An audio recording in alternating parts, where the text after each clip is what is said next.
is Jack, grab unlike your food. anywhere else in the world. These are sago worms. I want you to do it together. Together? All right, cheers. Ah, holy shit. That's how we already started off thinking we got food. From sizzling, smoking street foods When you're going down the road in this part of the countryside, if you see smoke, you should stop. Yeah, drive through. to more daring dishes like this haunting plate of stir-fried bats. When you think Borneo, I don't know, I think tropical, jungle, and sometimes I think bats. Well, they are Bats? flying around, right? Bats? Our mission begins in the country that Bats? takes up Niggas are eating bats? bats, When you think Borneo, I don't know, I think tropical. like this haunting plate of stir-fried bats. Holy shit, there's no way. There's no way, chat. COVID-19? All over again? Wait, what type of food is forbidden? Borneo is the third Does- largest they can island eat in the crazy world stuff and there. the largest in all of Asia. Its land is occupied by 3 different countries: Brunei, Malaysia, and Indonesia. In this land, a native court can rule that a buffalo must be slaughtered to settle a serious offense. And today, we're witnessing that tradition up close.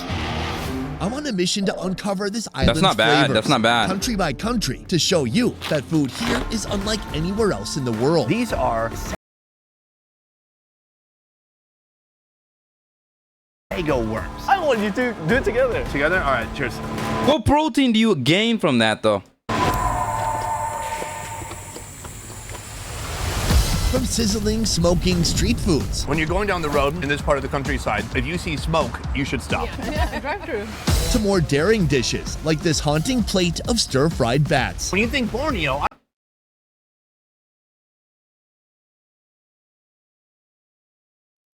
we serious, chat? Do you think it's starting COVID-19 all over again? A plate of bats? I don't think we heard I that think shit, right? tropical, jungle. Like this haunting If you see smoke, you should stop. Yeah, drive through. to more daring dishes like this haunting plate of stir-fried bats. When you think Borneo, Stir-fried bats. Holy shit. Did they run out of any other animal to eat? Like, you know what I mean? Like, do you run out of all the other food? Like, do you run out of all the other protein? I don't know, I think tropical, jungle, and sometimes I think bats. Well, they are flying around, right? Our mission begins in the country that They takes are up flying 73% of this island. I'm talking about Indonesia, or Indonesian Borneo. In the country with the most Muslims in the world, how is it still possible to find Islam's most forbidden food? Well, I'm here to find out. Is that a pig? Along the way, I'll uncover the Indonesian foods you'll only find in this wild, remote corner of Borneo. The odor is undeniable. What's your oldest fish here? 4 days.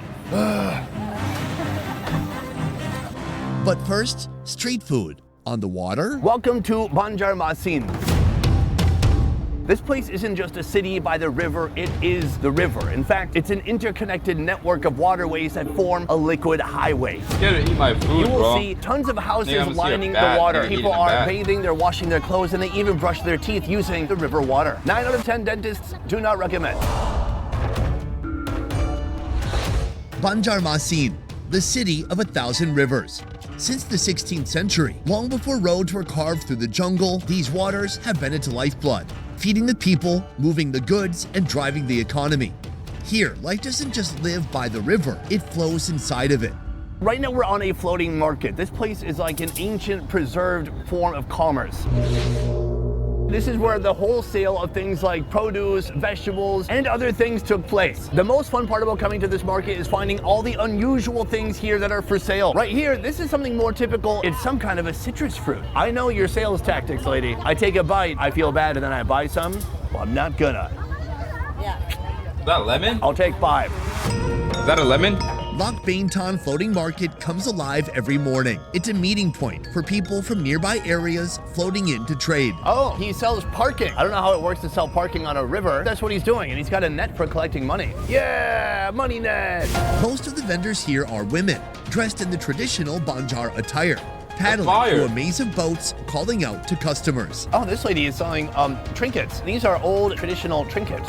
But this isn't just a market. It's a living, breathing piece of history that still flows strong today. Are you live streaming? Yes. How many people are watching right now? Yes, sudah 1 tahun dah. Tahunda? Yes. I don't know what that means. Aku udah paham ulun udah bisa bahasa Bian. Ah, fair enough. Anjir. And this is why I travel, you know, to connect with people on a deeper level like this. Well, nice meeting you. Yeah, take care. The best part about coming to this market is you don't have to go to the food comes to you. Like this. Ayam Mama Rina. Grilled chicken satay. Satay is a classic food of Indonesia, but here, it's on a boat. Hello. This looks amazing. Ooh, it smells so good out here. Satay ayam is right here. Yeah. And there's a grill over here. Hold on, I'll be right back, ma'am. Right here, he has a 2-tiered grill. He is grilling chicken skewers over charcoal, and it looks amazing. It's smoky, it smells delicious. So I'm buying my first food of the day and my very first food here in Borneo. Oh, so she dips it in a delicious sauté sauce. Even more sauce gets put on. Wow, and then a backup sauce in case that first sauce isn't Ooh, saucy enough. that shit looks good. I'm gonna give you a pile of money, and you just give me change. Now listen, when you travel, trust everybody. Give them all your money and see what they give back. It's kind of a friendship test. We friends? Yeah. Okay, wow, I just paid $500 for that. Chicken satay, I would say it's an iconic food, but it's not unique. It doesn't stand out, except for it's on a boat. That is very special to me. Ooh, somehow making it on a boat makes it even better. Let's give it a shot. You can taste the charm. The chicken is very lean. Beyond that, it's very peanutty, it's salty, but there's a lot of sugar inside. It's very sweet. It's amazing that guy doesn't burn his whole boat down, because that's what I would do. The way you would recognize my boat was that it would be half on fire and half underwater. Over 600 different ethnic groups contribute to what the world knows as Indonesian food. Among those is Banjar cuisine, with roots right here on this island. Many Banjar dishes have earned national recognition, but one always stands above the others. Hello. Hi. Right here, they're serving a dish called soto. Hold on, chat.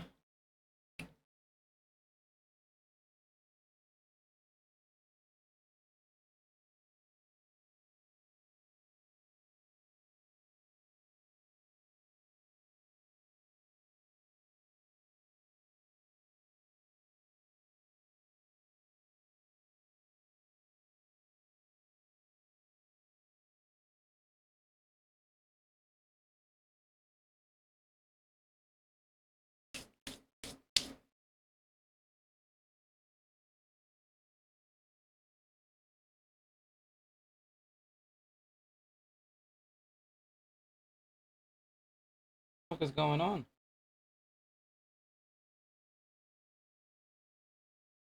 Banjar, or chicken soup. 1 bowl, please. The dish begins with a local staple, ketupat, a palm leaf wrapped rice cake. You'll see how they're made later. Then comes rice noodles, shredded chicken, carrots, a boiled duck egg, a deep fried potato dumpling, and finally, a ladle full of rich chicken soup. Wow, it's a chicken neck. What a wild assortment of chicken. We went from that to a big fatty. There's a foot? Please, ma'am, put your foot in my soup. Let's break it down. There's so many elements in here, and right now, that ketupat is completely soaked up this delicious looking chicken bone broth, and it looks so oily on top. Oh, that's nice. It's so different. It's kind of like chicken fat and sugar together, forming what is a very satisfying, delicious broth. And because it's simple, it kind of makes it hearty and refreshing at the same time. It is like chicken soup for the tropical soul. So that is a broth. But what happens when you infuse that delicious broth into the rice cake with some of those vermicelli noodles?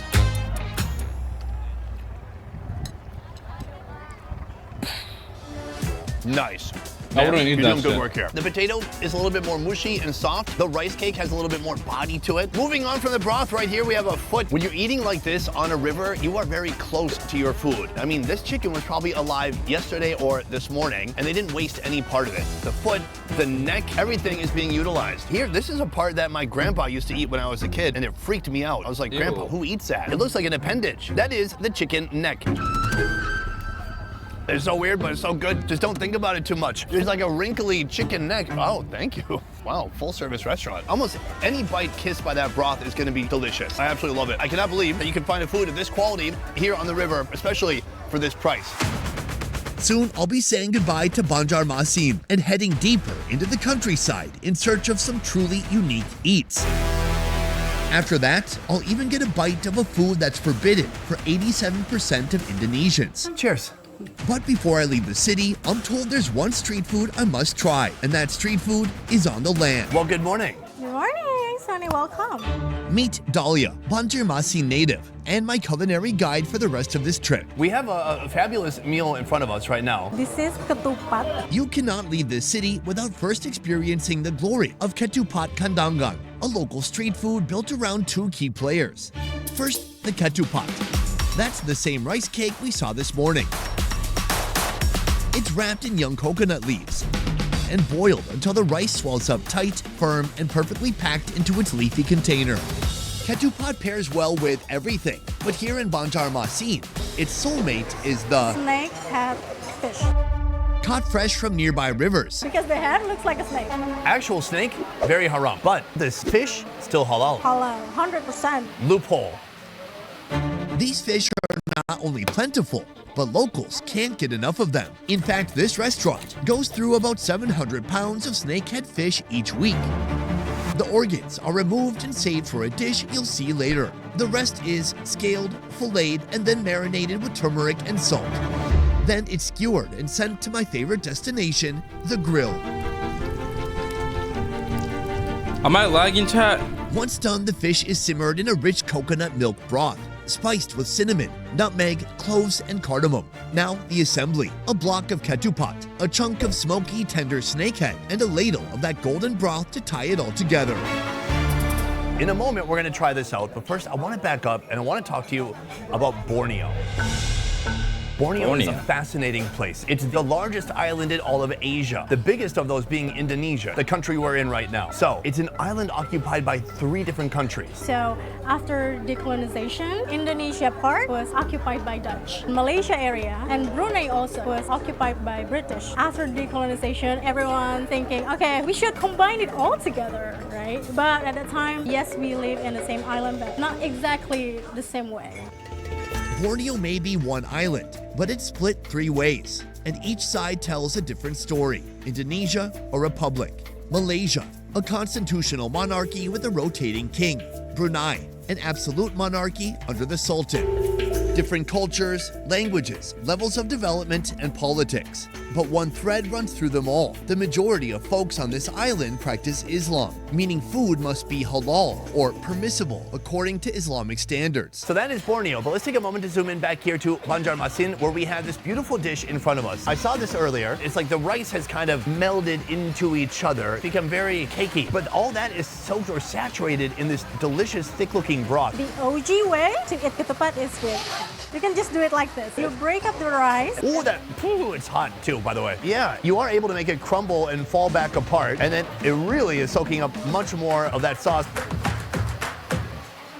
Oh, I like it. It's just like a rich, creamy coconut sauce or broth. It's even maybe a little bit smoky. Very heartwarming. It's very good. But beyond that, we have the fish on this side. We're gonna take some of the fish. You want to try the sambal? I want to see the forbidden thing, chat.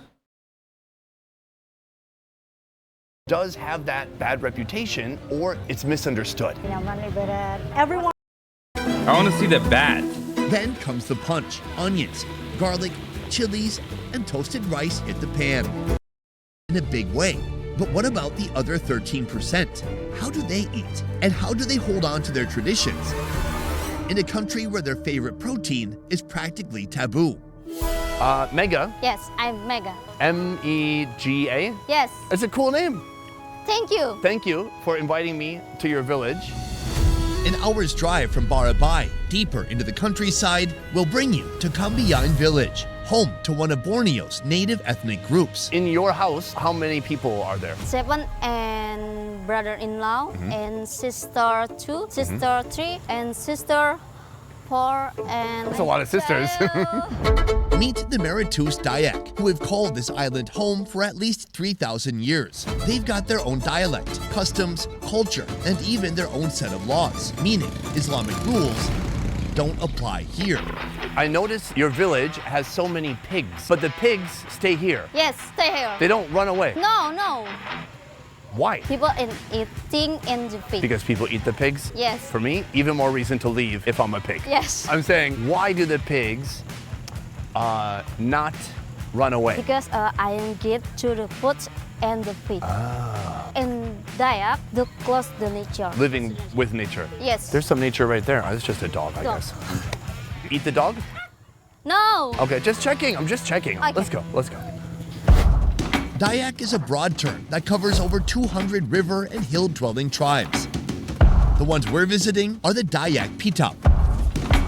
At their core, they're cultivators, living off the land, not just to survive, but to sustain a way of life through farming, foraging, and when the need arises, hunting and fishing. What the fuck is that? Is that fish? How often are folks in this village eating fish? Sometimes. They say they're very dependent with the river to get the food resources like fish. But the most important meal for them is the veggies. Fish is not exactly every day. Maybe every 3 days or something. But also, they're not doing it every single day though. You know, they're going to the market as well to buy fish. What's happening more often? Going to the market or actually spearing a fish? The market. Come on, they're going to market. How about spearing a fish at the market? I'm welcomed by the villagers with an introduction the best way they know how, through food. First, a local river fish is scaled, gutted, and portioned. Then marinated in garlic, turmeric, chicken powder, and salt. While the fish fries to a golden crisp, the sides come together in another pan. Batch 1, boiled pea, eggplant, and onions. Batch 2, Where's the boiled cassava. bat?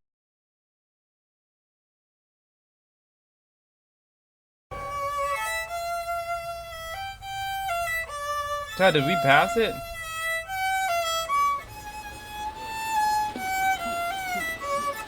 Before any animal's life is taken, a prayer must be offered. A ritual asking their ancestors for permission and honoring the life that's about to be given up.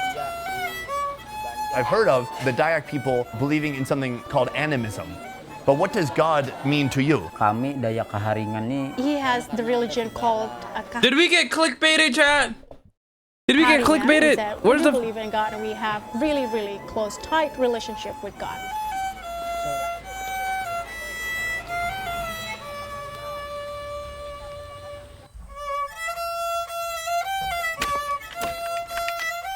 After the slaughter, the pig is doused in boiling water, softening the hair for an easy scrape. Then comes the butchering. The organs are set aside, saved for another dish. The rest is chopped down into bite-sized pieces, ready for the fire. You know that shit stinks. Meanwhile, cooking vessels are being constructed from the very nature that surrounds us. Bamboo, They're very thankful that they live in this very rich nature so that they can use every single thing. So it's basically having the relationship with nature and then they'll be able to use it as a daily life. Nice. I like that guy just started smoking. He couldn't stop smoking for like 5 minutes. He's smoking already.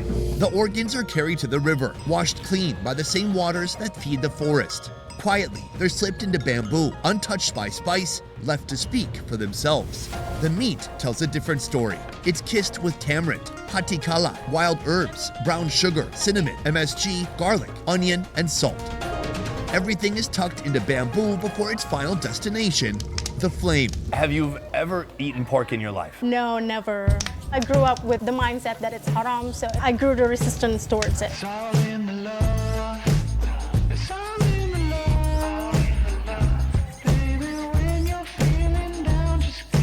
Take a big whiff. Yeah, oh my God, it It's haram, Chad. It's haram. smells really good. The first time they pour it from the bamboo, I was like, wow. I'm gonna lose about 20% of my audience after this. Well, I'm not eating it. Not yet. No. No. Joining me, Mega's relatives, Hassan, Amat, and Abidin. There you go. All right, thank you. He said it's been a while and he's like mouth watering. Before a single bite is A taken, little bit of protein. a prayer is offered, an expression of gratitude to their ancestors and to the gods. So this is really interesting. Right here, this is something you can eat because this rice was slaughtered in the halal way. In this village, no meal is complete without rice. This rice was slaughtered the halal way. Is he serious right now, Chad? Here it's cradled in banana leaves and shoved into bamboo tubes. Water is poured in, and then, like everything else, the fire takes over. Slow, steady, and rooted in tradition. The rice becomes the plate, the eating vessel. Right here, we've got a piece, there's some fat and there's a thick skin. That's really good. It's amazing how tender the pork can get in a short time in that bamboo. But the spices taste a bit light. I taste MSG, of course the juicy, delicious pork, and turmeric. That's like kind of the main flavor. So you can imagine it, but don't imagine it too hard. Does it meet your standard? kurang garam. And it's more salt. It doesn't meet your standard. That's so funny. He's criticizing the food. I love it. For you, what does it mean to be Dayak? Jadi orang Dayak tuh keren. Being Dayak is really cool because they can eat everything. Far fewer restrictions when it comes to the diet. You don't need to have special people slaughter it, just eat what you want. In general, the meat, 100% delicious, but then there's this over here. These are the organs, lungs, liver, kidneys, whatever fun stuff is inside, it's all right there. Yeah, the liver is pretty intense, a little gamey, a little dry and chalky. Organs are very good for you, especially liver, but the meat is absolutely delicious. I'm curious, in a part of the world that's almost all Muslim, I mean, how does that feel, being somebody who belongs to a tribe that has completely different customs and traditions? Nah, ginilah artinya kami Of course, there are challenges being Dayak, but specifically, he cannot reveal what it is because it's forbidden. Does he mean like legally? Unwritten law, I would say. That's interesting. But overall, he's very grateful and being really, really proud being Dayak. He has a really strong connection with nature as well. So he owns this land and he's really proud of it. Do you know anybody who is Dayak who converted to Islam? tapi pegangan There are a lot of Dayak people who converted to Islam because they don't interfere with their kids or other family members, whether they want to be Christian or Muslim. They really give them their own choice. The number of the people is decreasing. But even though they converted to Islam or they're converted to Christian or any other religion, they're still Dayak by blood. So 50 years from now, do any Dayak people remain or do they get swallowed up by the mainstream of Indonesia? dunia ini masih ada. As long as the earth still exists, as long as the sky still exists, he said the Dayak people will still be existing. Tidak pernah hilang Dayak It itu. won't be gone, he said.